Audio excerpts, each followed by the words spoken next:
नमस्कार दोस्तों, यह वीडियो स्टैटिस्टिक्स 1 के वीक 1 के एक्टिविटी सॉल्यूशन के बारे में है। इसमें हम स्टैटिस्टिक 1 का वीक 1 के सारे एक्टिविटी क्वेश्चन को सॉल्व करेंगे। डिस्क्रिप्शन में मैं टाइम स्टैम्पिंग कर दूंगा, जिससे आप अगर किसी पर्टिकुलर एक्टिविटी को देखना चाहते हैं तो आप 1 क्लिक में जा सकते हैं। ओके, तो उम्मीद करता हूँ कि आपने थ्योरी पार्ट वाला वीडियो देख लिया होगा। अगर नहीं देखा है तो इसे यहीं रोक दें और पहले थ्योरी वाला वीडियो देखें। उसका लिंक डिस्क्रिप्शन में भी मिल जाएगा और आई बटन पे भी मिल जाएगा। ओके, तो बिना कोई समय गवाए चलिए शुरू करते हैं। Week 1 activity 1.1। पहला क्वेश्चन है, उसके पहले कुछ डेटा दिया है कि a study has been conducted to examine whether the students who had applied for my entrance exam in 2020 are willing to write the exam in the coming week or not. A group of 10,000 students were randomly selected from the urban areas of India for this study. It is concluded that roughly 80% of the students want to write the exam. Based on the above information, answer the following questions. 3 questions. Okay. तो पहला कह रहा है कि identify the sample and population from the statement given above. Sample क्या है, population क्या है? देखिए, कह रहा है कि whether the students who had applied for my entrance exam in 2020 are willing to write the exam. ये हमारा हो गया, जिन्होंने माई एग्जाम के लिए, एंट्रेंस एग्जाम के लिए अप्लाइड किया है वो सारे स्टूडेंट हो गए पॉपुलेशन। और जो 10,000 स्टूडेंट जो रैंडमली सेलेक्ट किए गए हैं फ्रॉम अर्बन एरियाज, ये हमारा सैंपल हो गया। हालांकि सही सैंपल नहीं है, क्योंकि इसने सिर्फ अर्बन एरियाज के स्टूडेंट्स को ही लिया है। तो जो भी डेटा का कंक्लूजन आएगा वो फॉर अर्बन एरियाज तो कुछ ठीक होगा कुछ हद तक, लेकिन पूरे पॉपुलेशन के लिए इसके कंक्लूजन को हम सही नहीं ठहरा सकते। फिलहाल बात जो क्वेश्चन पूछ रहा है कि सैंपल और पॉपुलेशन क्या है, तो आप डिफरेंट ऑप्शन पढ़ लें। जो सही ऑप्शन है वो है the sample consist of the selected 10,000 student from the urban areas. ये तो सैंपल हो गया। And the population consist of student from all across India. Population हमारा ऑल अक्रॉस इंडिया है। तो ये दोनों चीज का ध्यान रखिएगा, तभी आप सैंपल और पॉपुलेशन को सही डिफाइन कर पाएंगे, अदरवाइज गलत हो जाएगा। क्योंकि पॉपुलेशन में सारे ऑल ओवर द इंडिया के डेटा को वो ले रहा है, तो पॉपुलेशन वो है। और सैंपल हमारा जो उसने 10,000 लिया है वो भी अर्बन एरिया से वो है। ओके, आगे चलते हैं। Identify the correct statement from the following. aforementioned conclusion made on the basis of the sample is correct? No. Aforementioned conclusion is not correct because the sample is not a good representation of the population. बिल्कुल सही बात है। तो जैसा मैंने बताया था कि ये गुड रिप्रेजेंटेशन नहीं है पॉपुलेशन का, तो सेकंड ऑप्शन सही है। नेक्स्ट क्वेश्चन है, what can you say about the nature of the study. Nature of the study क्या है कि उसने एक सैंपल कलेक्ट किया गया और उससे पॉपुलेशन के बारे में आइडिया लगाया गया। तो द स्टडी इज इन्फ्रेंशियल, एक ऑप्शन ये सही है। दूसरा ऑप्शन कह रहा है कि the study is inferential but not descriptive, ये भी सही है। डिस्क्रिप्टिव हो सकता है या इन्फ्रेंशियल हो सकता है, तो दोनों बात एक ही मीनिंग कह रहा है, घुमा के लिखा गया है। इसलिए क्योंकि मल्टीपल सेलेक्ट क्वेश्चन है तो दोनों ऑप्शन सेलेक्ट करने पे आपको पूरा नंबर मिलेगा। अगर सिर्फ एक सेलेक्ट करेंगे तो पूरा मार्क्स नहीं मिलेगा, और अगर कुछ गलत भी हो जाता है इस तरह के क्वेश्चन में तो पूरे मार्क्स कट जाते हैं। ओके, नेक्स्ट क्वेश्चन है, according to a news report Facebook is partnering with external researchers from the fields of political science and social media to examine the impact of social networking sites on the society during the 2020 US presidential elections. Between 2 lakhs to 4 lakhs users are expected to opt into the project to see how they behave on Facebook and Instagram. Which branch of statistic does the above analysis come under? अब चूंकि हमें ये check करना है कि इसका influence social networking site का हो रहा है नहीं हो रहा है, तो हम एक सैंपल लेंगे, उसके बेस पर हम पॉपुलेशन के बारे में डाटा प्रिडिक्ट करेंगे, तो ये इन्फ्रेंशियल स्टैटिस्टिक्स के अंडर में आएगा। डिस्क्रिप्टिव स्टैटिस्टिक्स मैंने बताया था, इसके अंडर में वो एक्सपेरिमेंट आते हैं जहां सिर्फ हम जो अवेलेबल डाटा है उसके बारे में बात कर रहे होते हैं। जो हमारे पास सैंपल या पॉपुलेशन का अवेलेबल डेटा है हमारे सामने, केवल अगर हम उसके बारे में बात कर रहे हैं तो वो डिस्क्रिप्टिव स्टैटिस्टिक होता है। और अगर हम अवेलेबल डेटा के बेस पे कुछ प्रिडिक्ट कर रहे हैं, कुछ इन्फो कर रहे हैं, पॉपुलेशन के बारे में कोई आइडिया लगा रहे हैं, तो वो इन्फ्रेंशियल स्टैटिस्टिक्स होगा। Choose the correct statement about descriptive statistic from the following. More than one option can be correct. Descriptive statistic is concerned with drawing conclusion from the data. Conclusion नहीं. Descriptive statistic concerned with drawing conclusion from the data. Descriptive statistic is concerned with describing and summarizing the data. जो data हमारे पास है उसको हम describe कर रहे हैं, उसको समराइज कर रहे हैं। कंक्लूजन कहने का मतलब ये हो गया कि हम कंक्लूजन पॉपुलेशन के बारे में हम नहीं लगा सकते। नहीं, जो अवेलेबल डेटा है उसके बारे में भी हम कर सकते हैं, क्योंकि अगर वो सैंपल डेटा है तो हम कंक्लूजन नहीं सही बता सकते। अगर पूरा पॉपुलेशन डेटा है तब तो हम कंक्लूजन बता सकते हैं। तो इसलिए पहला वाला स्टेटमेंट जो है पूरी तरह से सही नहीं है। थर्ड कह रहा है कि descriptive statistic can be perform either on the sample और पॉपुलेशन। हाँ, ये सही है। Descriptive statistics can only be perform, गलत हो गया। We must always take into amount the possibility of chance while studying this. नहीं, ये पॉसिबिलिटी ऑफ चांस जो होगा वो इन्फ्रेंशियल में होगा, डिस्क्रिप्टिव में नहीं होगा। Central Pollution Control Bureau wants to check the air quality index of all the major cities in India after Diwali to decide if air pollution is reaching unhealthy levels. To do so, they have come up with a list of all the major cities and their respective AQI levels and want to determine which cities among the list have an AQI level greater than 100. What kind of statistic does the above analysis comes under? तो इसमें कह रहा है कि उसने जो है list of major cities का उसने लिया है और उसके बारे में जो है वो want to determine which city among the list, जो लिस्ट है उसी में से कौन सी सिटी का एक्यूआई लेवल जो 100 से ज़्यादा है। मतलब अवेलेबल डेटा के बारे में ही बात हो रही है, तो ये डिस्क्रिप्टिव स्टैटिस्टिक होगा। नेक्स्ट है कि suppose we are interested in studying the height of an average Indian adult above the age of 18.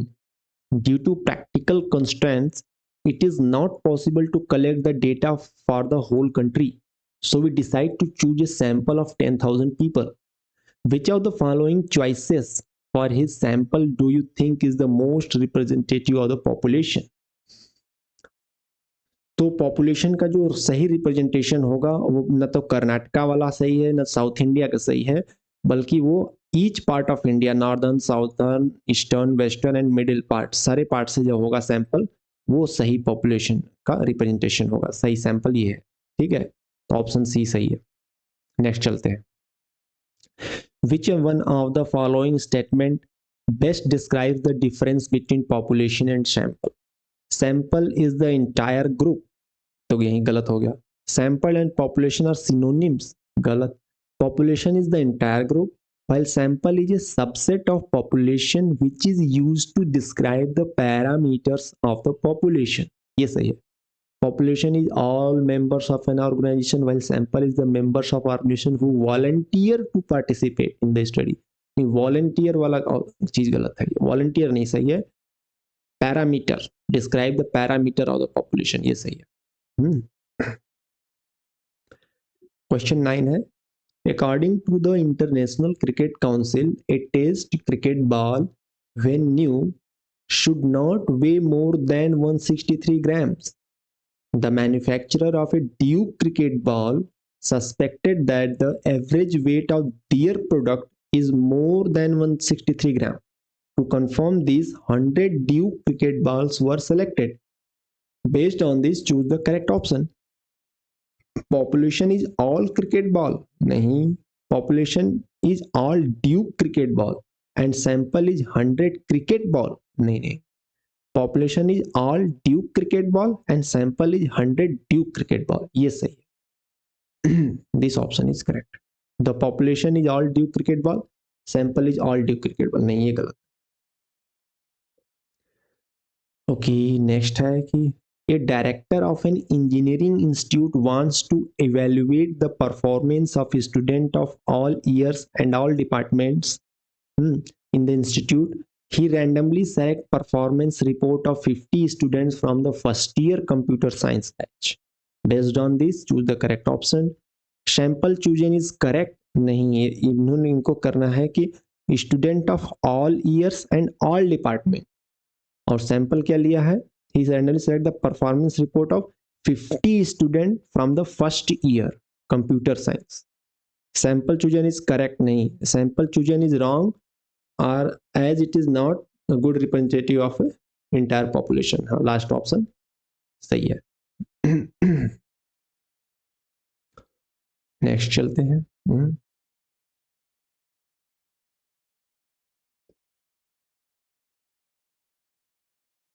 11th है कि construction company wants to start a house construction business in a city.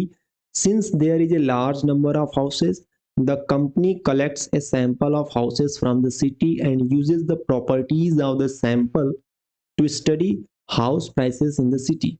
Which branch of statistics it needed? Inferential statistic, क्योंकि sample के बारे में collect करके और population के बारे में आइडिया लगाया जा रहा है.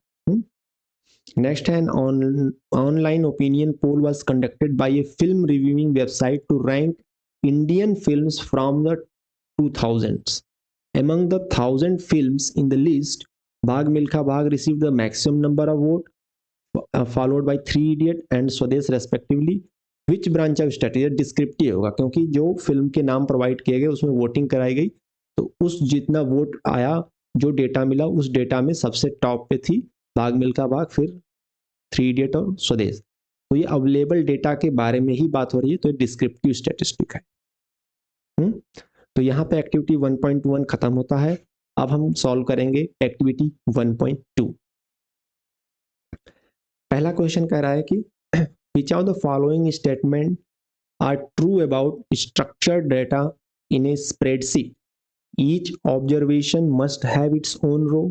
हाँ, ये तो सही. ऑब्जर्वेशन और केस जो होता है उसका अपना रो होता है, हर रो होता है अपना अपना रो होता है. Each variable must have its own column. Variable जो होते हैं उनके अपने कॉलम होते हैं, ठीक है. For each variable the same type of value for each case is recorded. हाँ, हर वेरिएबल में सेम टाइप ऑफ वैल्यू होगा, हर केस के लिए रिकॉर्ड होगा. जैसे अगर हाइट की बात की जा रही है, तो हाइट अगर हमारा वेरिएबल है तो हर केस के लिए एक ही टाइप की वैल्यू होगी. जैसे हाइट अगर इंच में है तो सबका इंच में होगा, अगर हाइट सेंटीमीटर में है तो सबका सेंटीमीटर में होना चाहिए. ऐसे for each case the same type of value for each variable is recorded. ये गलत है. इसका मतलब कहने का हो गया कि हर केस के लिए, सपोजेट एक केस है राम, तो इसके लिए same type of value her variable में होना चाहिए. अगर मतलब ये कह लो कि अगर इसका हाइट है 163 सेंटीमीटर, तो डेट ऑफ बर्थ भी इसका बोल रहा है सेंटीमीटर में हो, जेंडर का है तो भी सेंटीमीटर में हो, मतलब हर वेरिएबल का सेम वैल्यू होना चाहिए. ऐसा नहीं, for each case the same type of value for each variable is recorded. ये गलत है, ये सही है. नेक्स्ट कह रहा है what kind of data is lyrics of a song. Lyrics of a song जो है अनस्ट्रक्चर्ड डेटा में आएगा, कोई उसका स्ट्रक्चर नहीं है लिरिक्स का. नेक्स्ट है data is collected from people of every family living in A locality. एक लोकेलिटी में सारी फैमिली रह रही है, उससे डायरेक्ट डाटा कलेक्ट किया गया.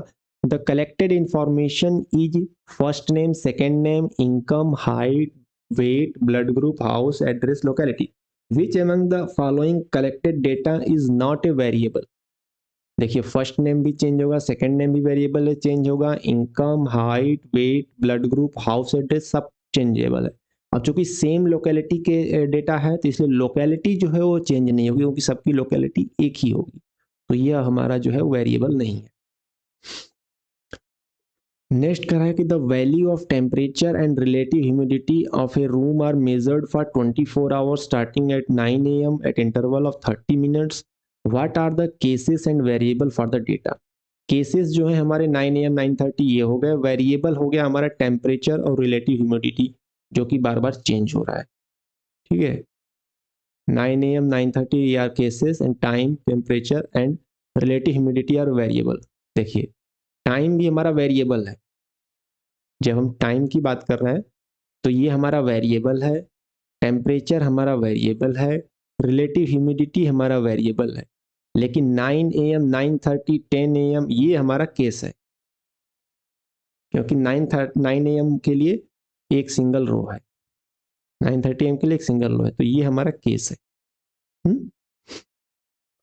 Okay, which of the following example of unstructured data, web pages, video files, image file, ये unstructured data है।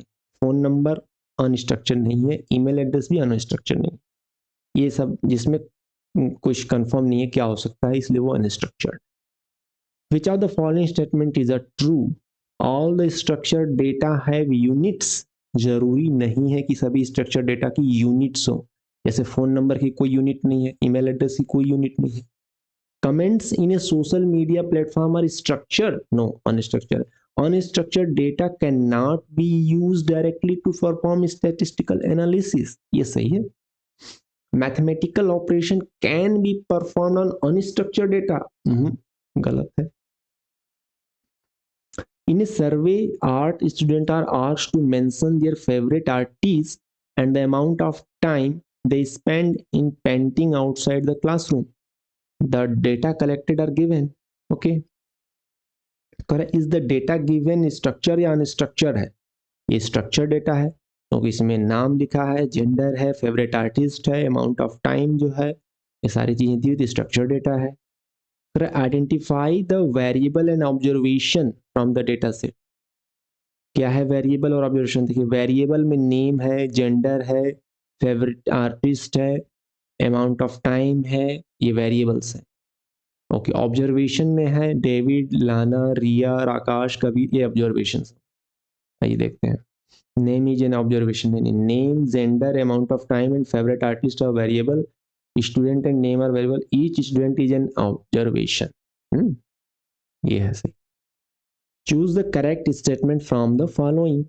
स्टेटमेंट वन कह रहा है amount of time Akash spends on painting is 0। दूसरा कह रहा है we can not make any conclusion about Akash because data is not available to अस। आकाश के बारे में डेटा क्या है भाई, आकाश कह रहा है कि मेल है, फेवरेट आर्टिस्ट डैश डैश है, अमाउंट ऑफ टाइम भी डैट डॉट। इसका मतलब कि डेटा हमें अवेलेबल नहीं है, अगर 0 होता तो लिखा रहता 0, बट 0 नहीं लिखा है, इसका मतलब डेटा अवेलेबल नहीं है। तो इसमें हमारा जो होगा ये वाली स्टेटमेंट 2 जो है we can not make any conclusion about Akash because data is not available to us, ये सही होगा, 1 रॉन्ग होगा। Statement 2 is correct but statement 1 is not correct, ये सही है। तो यहाँ पे एक्टिविटी 1.2 खत्म होता है और अब हम स्टार्ट करेंगे activity 1.3। In order to forecast tomorrow's temperature in Mumbai, the India Meteorological Department collects the temperature, humidity and rainfall data of Mumbai for all days from the past 3 months. What kind of data होगा, ये time series data होगा जिसमें past 3 month के मतलब उनमें time very कर रहा है, टाइम वेरी करेगा तो टाइम सीरीज होगा। What kind of variable are comparative forms of adverb, जैसे good, better, best, categorical variables, इनमें कोई न्यूमेरिकल कैलकुलेशन नहीं किया जा सकता और इनमें ऑर्डर है, तो ये हो गया कैटेगोरिकल वेरिएबल। नेक्स्ट कह रहा है कि what kind of variable are date and day of the week. Day of the week और डेट, डे जो है हमारा मंडे, ट्यूसडे, वेडनेसडे, ये तो कैटेगोरिकल वेरिएबल है। कैटेगोरिकल में भी ये ऑर्डिनल नहीं है, Monday Tuesday Thursday, nominal variable है। जो ऑर्डिनल है क्योंकि हम ऑर्डर में लगा सकते हैं, मंडे के बाद ट्यूसडे आएगा, ट्यूसडे के बाद वेडनेसडे थर्सडे, हाँ। और डेट भी हमारा जो है ये हमारा कैटेगोरिकल वेरिएबल है, ऑर्डिनल है, इसको भी हम ऑर्डर में तो लगा सकते हैं, लेकिन हम ये नहीं कर सकते कि 5 अक्टूबर प्लस 7 सितंबर कितना होगा, ये नहीं किया जा सकता। ये कंप्यूटर कर सकता है, क्योंकि कंप्यूटर में आपने सीटी में पढ़ेंगे कि डेट को कैसे कन्वर्ट कर देता है न्यूमेरिकल वैल्यू में, फिर ऐड करके फिर उसको आउटपुट देने से पहले फिर से वो डेट कन्वर्ट करता है, तो ये कंप्यूटर करता है, ह्यूमन कैलकुलेशन में नहीं है ये चीज। इसलिए हमारा डेट और डे ऑफ द वीक दोनों कैटेगोरिकल वेरिएबल है। What kind of variable is latitude? Latitude हमारा जो है वो न्यूमेरिकल वेरिएबल है। न्यूमेरिकल में भी डिस्क्रीट और कंटिन्यूस दो होते हैं। डिस्क्रीट वो होता है जो 1 2 3 वो जो इसको आप उंगलियों पे गिन सको, that called discrete natural numbers. And continuous का मतलब कि उसमें रैशनल नंबर्स भी आ जाएंगे, 1/2 1/4 लाइक दैट। तो जो लैटिट्यूड है वो कंटिन्यूस है। During the great depression several countries across the world experienced a rise in the rate of unemployment. The unemployment rate between the year 1929 and 1942 in the US was recorded on a monthly basis. Determined whether the time series होगा, monthly basis है, time vary करेगा, time series होगा, ठीक है। Okay, next, number of days a group of students take to finish a school project. Qualitative and discrete variable होगा कि number of days है, तो नंबर ऑफ डेज होगा 1 डेज 2 डेज ऐसे काउंट होगा, ना कि 1.2 डेज 1.3 डेज ऐसे नहीं काउंट होगा। तो ये क्वांटिटेटिव एंड डिस्क्रीट वेरिएबल है, कंटिन्यूअस नहीं है। नेक्स्ट कह रहा है what kind of variable is the qualification of a candidate sitting for a job interview? Categorical variable है। क्वालिफिकेशन क्या है? बीएससी है, एमएससी है, एमए है, बीए है, एमटेक है, categorical variable. Suppose one is interested in calculating the weight of a bag before leaving for the airport. What kind of variable होगा? Quantitative and continuous होगा। weight जो होता है वो पॉइंट में भी होता है, इसलिए continuous होगा। तो यहाँ पर एक्टिविटी 1.3 खत्म होती है, अब हम करेंगे एक्टिविटी 1.4। पहला क्वेश्चन है a courier service is interested in knowing customer feedback. Okay, तो जो फीडबैक है not satisfied, somewhat unsatisfied, neutral, satisfied, तो ये कौन सा है? ऑर्डिनल स्केल है, इसमें ऑर्डर है एक, नॉट सेटिस्फाइड से अच्छा होगा समवॉट अनसेटिस्फाइड, एंड न्यूट्रल उससे अच्छा, सेटिस्फाइड उससे अच्छा, एंड वेरी सेटिस्फाइड उससे भी अच्छा। तो ये ऑर्डिनल स्केल ऑफ मेजरमेंट होगा इसमें। Okay, next, for which of the following scale of measurement is rank और ऑर्डर मीनिंगफुल? देखिए, ऑर्डिनल में तो है, ऑर्डिनल के बाद जो आते हैं उन सब में ये रैंक या ऑर्डर मीनिंगफुल होगा। केवल पहला वाला जो होता है जिसमें नॉमिनल स्केल होता है उसमें नहीं होता है, तो नॉमिनल वाला नहीं होगा। इंटरवल में भी ऑर्डर मैटर करेगा, रेशियो, इंटरवल एंड ऑर्डिनल, ये तीनों में मैटर करेगा, और ऑर्डिनल में मैटर करेगा ही, तो ये तीनों ऑप्शन सही है। नेक्स्ट क्वेश्चन कह रहा है कि survey has been conducted to determine the amount of time a student below the age of 12 spends on playing video games. The students are being given the following options: less than 30 minutes 30 से 45, 45 से 60, more than 60। तो देखिए ये categorical है, अलग अलग category बनी हुई है, इसमें कोई कैलकुलेशन नहीं कर सकते हम, इसलिए नॉमिनल स्केल पे नहीं जाएगा, कैटेगोरिकल वेरिएबल है, सॉरी न्यूमेरिकल में नहीं जाएगा, कैटेगोरिकल है। और कैटेगोरिकल में भी ये ऑर्डर है, लेस देन 30, फिर 30 से 45 सेकंड नंबर पे, थर्ड नंबर 45 से 60, फिर मोर देन 60 उससे ऊपर, तो इसमें एक ऑर्डर है, तो ऑर्डिनल स्केल होगा। नेक्स्ट क्वेश्चन कह रहा है कि Catherine has recently read the Booker Prize winner, The Discomfort of Winning by Merrick Lucas Regenville, and decided to rate this book on the Goodreads website. There she is asked to rate the book on a scale of 1 to 5. What kind of scale of measurement is being use here for rating. 1 से 5 number में उसको rating करना है, तो 1 से 5 जो है ये देखेंगे हम, क्या ये न्यूमेरिकली कोडेड है या न्यूमेरिकल वैल्यू है। न्यूमेरिकली कोडेड का मतलब, एक का मतलब हो गया वर्स्ट, फिर बैड, ऐसे तो नहीं है, उसका कोड कर दिया गया है। तो यहाँ पर ऐसा कोई जानकारी नहीं दी गई है। यहाँ पर हमें rate the book on a scale of 1 से 5 में किया गया है, यानी कि हम इंटरवल स्केल यहाँ पर कह सकते हैं। न्यूमेरिकल वैल्यू है और इसमें रेशियो नहीं है, जीरो नहीं है, तो रेशियो हम नहीं लगा सकते। जीरो हमें ध्यान देना होगा जब भी हम रेशियो अगर लगाना चाहें तो इंटरवल स्केल यहाँ पे सही रहेगा। ओके, नेक्स्ट क्वेश्चन है what can you say about the scale of measurement being used for describing hair color such as blonde, brunt। यहाँ पर कोई ऑर्डर नहीं, कुछ नहीं है, नॉमिनल स्केल होगा। The scale of measurement is nominal, ठीक है। What is the scale of measurement of phone number. Phone number में भी कोई ऑर्डर नहीं है, ऐसा नहीं कि मेरा फोन नंबर बड़ा है तुमसे, तुम्हारा फोन नंबर छोटा है, ऐसा कुछ नहीं हो सकता। यह nominal scale of measurement. Which of the following is a true for a variable with ratio scale. Addition operation उस पर हो सकता है, सब्सट्रैक्शन होता है, मल्टीप्लिकेशन हो सकता है, डिवीजन हो सकता है। The variable with ratio scale of measurement can have zero as one of its value. Zero होना ही चाहिए रेशियो वैल्यू के लिए, ठीक है, ये कंडीशन है।